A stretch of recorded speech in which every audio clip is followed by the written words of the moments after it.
ഓം സർവമംഗളമംഗല്യേ ശിവേ സർവാർത്ഥസാധികേ ശരണ്യേ ത്രയംബകേ ഗൗരി നാരായണി നമോസ്തുതേ. ഹരിതം T V ചാനലിലേക്ക് എല്ലാ പ്രേക്ഷകർക്കും സ്വാഗതം. ഇന്ന് ജ്യോതിഷ പങ്ക്തിയിൽ ഉൾപ്പെടുത്തിയിരിക്കുന്നത് വിഷു ഫലത്തെക്കുറിച്ചാണ്. പുണർതം നക്ഷത്രക്കാരുടെ ഫലമാണ് ഇന്ന് പറയുന്നത്.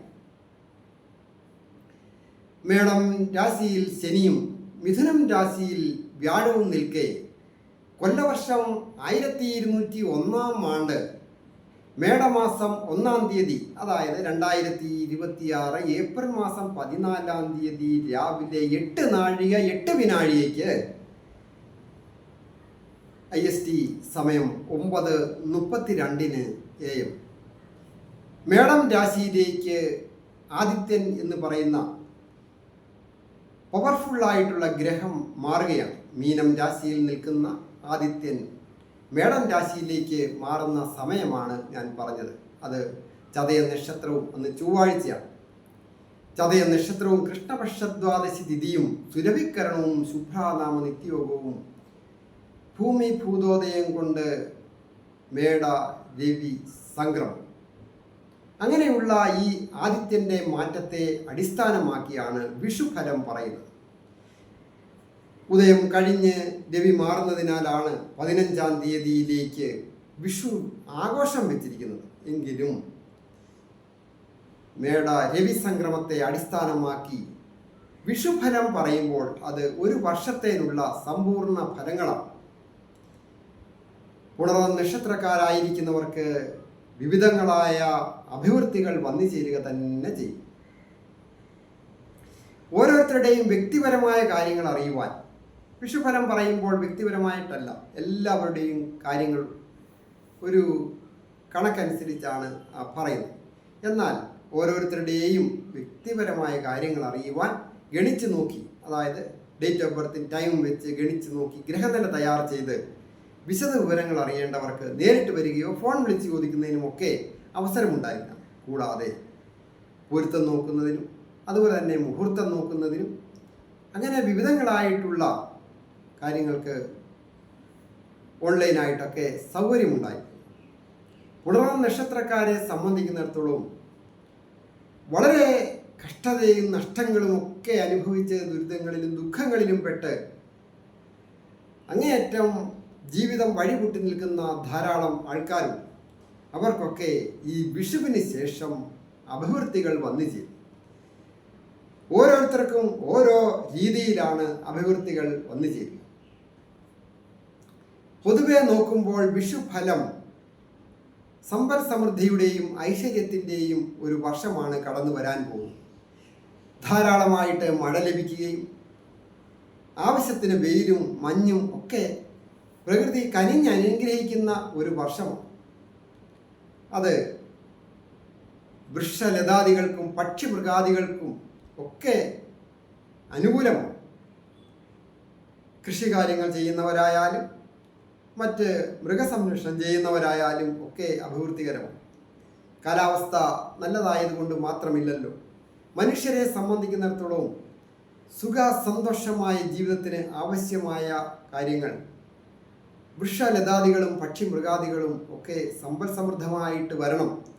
എങ്കിലേ പല പല വ്യാപാര വിപണനങ്ങളിലും ഒക്കെ ഏർപ്പെട്ടിരിക്കുന്നവർക്ക് അഭിവൃദ്ധികൾ ഉണ്ടാകുകയും ഇപ്പോഴും വലിയ ജനാവലി കൃഷിക്കാരായിട്ട് ഉണ്ട്.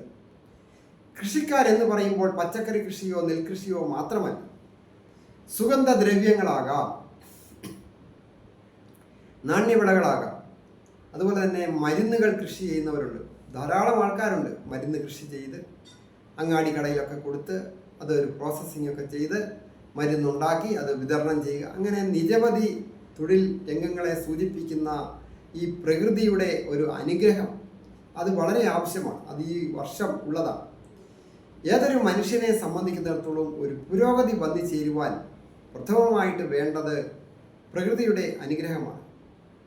വലിയ കൊടുങ്കാറ്റുകളും വലിയ വെള്ളപ്പൊക്കങ്ങളും വലിയ വേനലും ഒക്കെ വന്നാൽ മനുഷ്യ ജീവിതം ദുസ്സഹമായി തീരും. എന്നാൽ ഈ വിഷുവിന് ശേഷം അങ്ങനെയല്ല. ഓരോരുത്തരും ചെയ്യുന്ന തൊഴിലുകൾ, ഒരു വാഹനം കൈകാര്യം ചെയ്യുന്നവർ, ടാക്സി ഓടിക്കുന്നവർ, സ്വന്തമായിട്ട് വാഹനമുള്ളവർ, ഒരു ഓട്ടോറിക്ഷ ഓടിക്കുന്നവരായാലും ട്രാൻസ്പോർട്ടിംഗ് ഏജൻസി നടത്തുന്നവർക്കായാലും അനുകൂലമാണ്. അതുപോലെ തന്നെയാണ് കലാകാരന്മാരായിരിക്കുന്ന വലിയ ഒരു ജനാവലി തന്നെയുണ്ട്. അതിൻ്റെ ആഭ്യന്തര വിഭാഗങ്ങളിൽ ജോലി ചെയ്യുന്നവർ, സാങ്കേതിക വിദ്യ കൈകാര്യം ചെയ്യുന്നവർ, സാങ്കേതിക വിദ്യ എന്ന് പറയുമ്പോൾ സോഫ്റ്റ്വെയർ എഞ്ചിനീയേഴ്സ്, അങ്ങനെ പോകുന്ന വലിയ വലിയ ജനാവലി, അവർക്കൊക്കെ വളരെ നല്ലതാണ്. ഏത് കാര്യങ്ങൾ ചെയ്യുമ്പോഴും ആധുനിക കാലഘട്ടത്തിൽ കൃഷിക്കായാലും മറ്റ് ഏത് വാഹനങ്ങൾ നിർമ്മിക്കുന്ന കാര്യത്തിലായാലും ഒക്കെ കമ്പ്യൂട്ടറിൻ്റെയും സയൻറ്റിഫിക്കൽ ഡിസ്കവറി ആവശ്യമാണ്.